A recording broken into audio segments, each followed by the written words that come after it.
It's showtime, hindi makalayo sa ratings sa Eat Bulaga. Eat Bulaga, wagi ang ratings.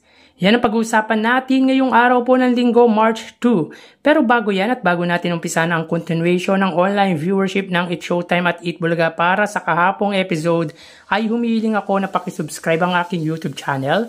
Paki-like and share na din mga kaparokya para marami pong makapanood ng ating video. Maraming salamat po.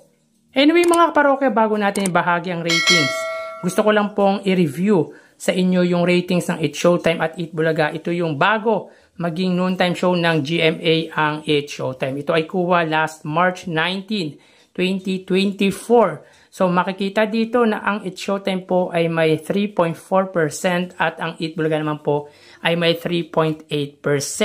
Bakit ko po pinapakita to mga kaparokya? Dahil gusto ko lang po na patunayan sa inyo na ang Eat Bulaga simula pa po ay ang average ratings nito ay umaabot lamang ng 3.5% to 4%.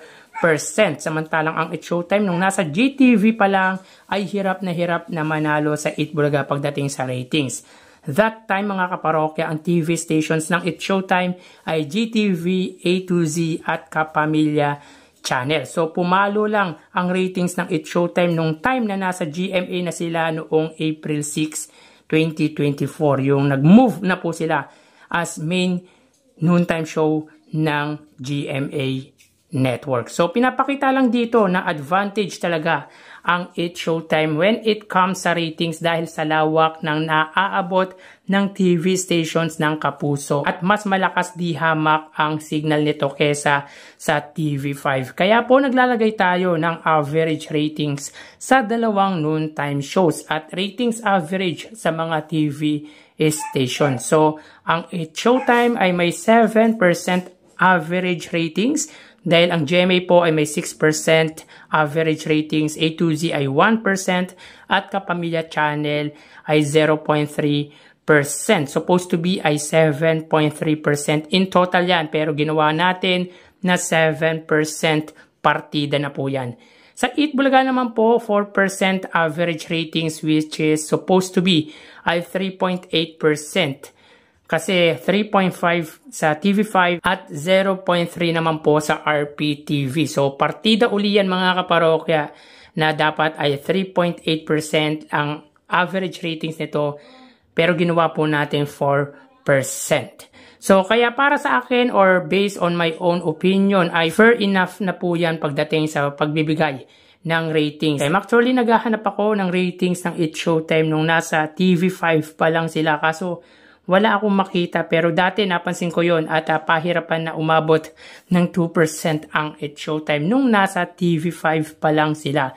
Punta tayo sa araw ng ratings nitong nagdaang February 20, araw po yun ng Webes 2025. Ito na po yung kasalukuyan or yung latest TV ratings ng dalawang noontime shows. So makikita dito na ang It's Showtime ay may 6% at ang Eat Bulaga naman po ay may 4%. So dito ay angat ng 2% ang It's Showtime sa Eat Bulaga. Pero it doesn't mean na wagi na po ang It's Showtime mga kaparokya. Bakit kanyo? Kasi hindi po nito naabot ang average ratings nito na 7% at naabot naman po ng Eat Bulaga ang 4% ratings average. Ito po ay sa aking opinion lang po mga kaparokya. Hindi po ako nag-share ng maling information kasi for sure may aalma na It's Showtime followers dyan. Makikita naman po natin mga kaparokya na angat naman po talaga pagdating sa ratings ang It's Showtime. Pero based on my own perspective ay wagi po ang Eat Bulaga dahil nga po naabot po nito ang average ratings na 4%. I just want to clear it up lang po mga kaparokya. That is own perspective and I respect yours. So dito ang GMA ay may 5%, ang A2Z ay may 0.7%, ang Kapamilya Channel naman po ay may 0.3%. Samantalang 3.7% naman po sa TV5 at 0.3% naman po sa RPTV. So both TV stations ng Eat Bulaga na reach po ang average rate. So 1% lang po ang angat ng GMA sa TV5 pagdating sa noontime shows. Meaning hindi ganun kataas ang ratings nito unlike nung nasa GMA pa ang Eat Bulaga kung saan umaabot ang ratings nito ng 8 to 9%. Mababa na yan dahil sa social media. Pero noon, umaabot pa ng 20% yan yung ratings ng Eat Bulaga nung wala pang social media. Ngayon, 5% for the widest TV network sa bansa against sa limited reach ng TV5. So, mas kilala po ang TV5 ngayon dahil nga po nandoon ang Eat Bulaga at ang Tito Vic and Joey. So dito sa numbers ay angat ang Eat Showtime pero in terms of average ratings ay wagi po ang Eat Bulaga. So tara ating panoorin ang continuation ng online viewership ng dalawang bigating noontime shows. Para sa Eat Bulaga under TVJ Facebook page na may 3 million followers at sa Eat Showtime naman po na may 18 million followers. Sa oras na 1:11 PM mga kaparokya, ang Eat Showtime po ay may kasalukuyang segment na Sexy Babe Grand Final. Samantalang ang Eat Bulaga naman po ay ang birthday celebration ni Maine Mendoza. So dito may kita po natin na ang Eat Showtime po ay may 9,800 viewers at ang Eat Bulaga naman po ay may 6,500 live viewers.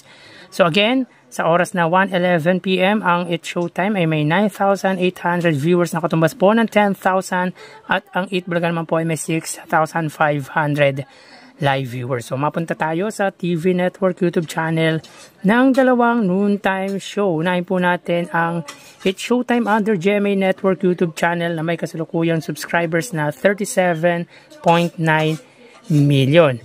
Ang Eat Bulaga naman po under TV5 Philippines na may kasalukuyang subscribers na 2.3 million subscribers. So sa oras na 1:12 PM ang Eat Showtime po, sila ay may 20,000 viewers under GMA Network. Ang Eat Bulaga naman po under TV5 ay may 36,000 live viewers. Ulitin pa natin mga parokya, ang as of 1:12 PM ang Eat Showtime under GMA Network, sila po ay may 20,000 viewers at ang Eat Bulaga naman po under TV5 ay may 36,000 live viewers. So mapunta naman po tayo sa main YouTube channel ng dalawang noontime show. Unahin po natin ang Eat Showtime under ABS-CBN Eat Showtime na may 2.53 million subscribers at sa Eat Bulaga naman po under Eat Bulaga TVJ YouTube channel na may 1.34 million subscribers. Sa oras na 1:12 PM ang Eat Showtime, sila po ay may 125,000 viewers.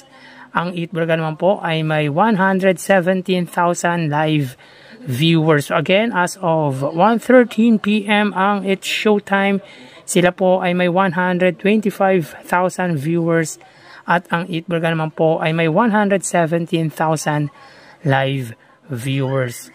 So again, grand finals po ng Sexy Babe ng Eat Showtime at as birthday celebration naman po ni Maine Mendoza. So bali ang total na nakuha ng dalawang noontime shows ay ang total na nakuha ng Eat Showtime ay 155,000 viewers at ang Eat Bulaga naman po ay 159,000 live viewers. So again, ang Eat Showtime ay may 155,000 viewers at ang Eat Bulaga naman po ay 159,000 live viewers. Yan po lumalabas sa kanilang online viewership as of 1:14 PM. At mamaya ho, magbabalik pa po tayo sa huling bahagi ng ating online views update ng dalawang noontime shows.